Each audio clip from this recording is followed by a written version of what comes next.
so this is your part 2, that is image formation by plane mirror.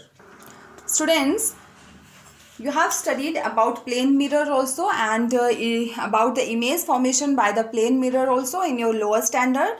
So let us revise the things.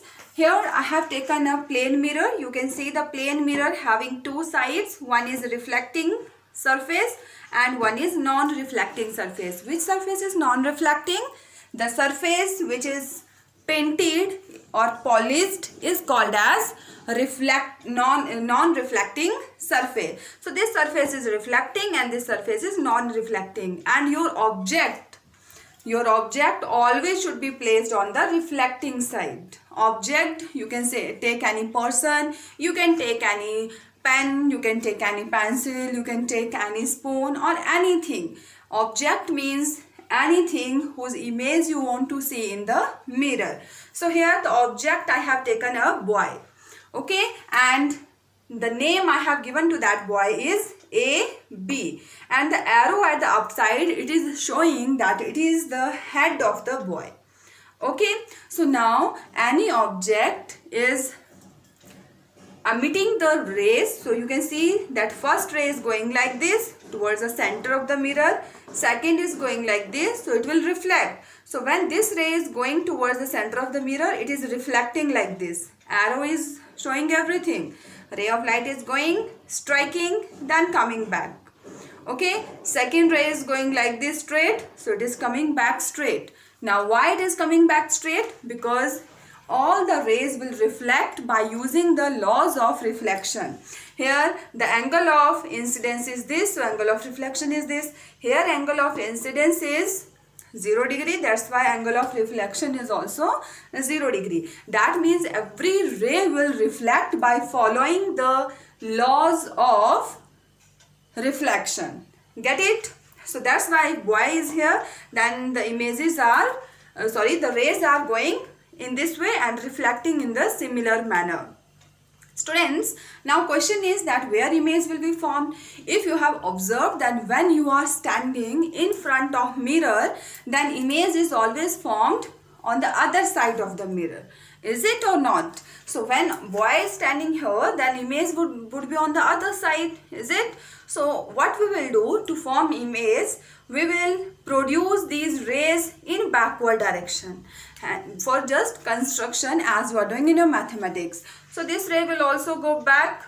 So both rays are going back, and when you will produce them in backward direction, what you will see that both rays are meeting at a single point. Both rays are cutting each other at a single point. So the point where both images are cutting each other will be the point where image will be formed. So you can see I have given name A dash, B dash. This is the image of the boy. Okay, and you can see that height of the boy and height of the image of the boy is same. And one more thing, numericals may be asked on the basis of this.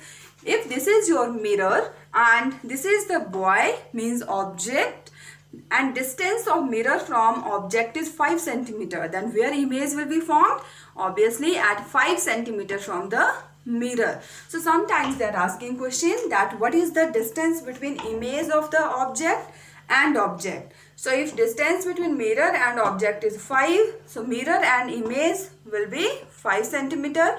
So what is the total distance between both image and object? That is 10 cm. Okay, so this is all about your image formed by the plane mirror.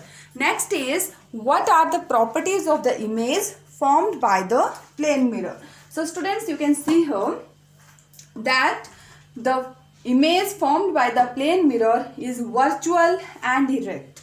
Now virtual and real images already you have studied. Virtual image means in which the rays are not meeting at a point but they appears to meet at a point. Okay, size of the image is equal to size of the object.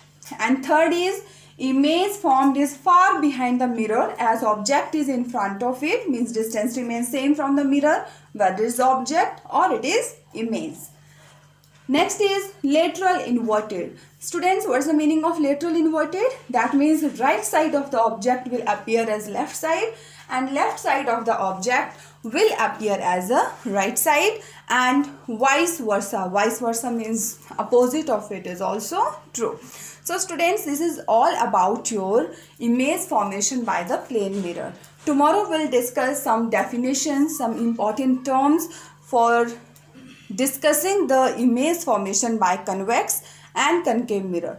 That means before the discussion of image formation by convex and concave mirror, we need to define some very basic terms. So those terms we will define tomorrow, and for today it is enough. Thank you. Have a good day.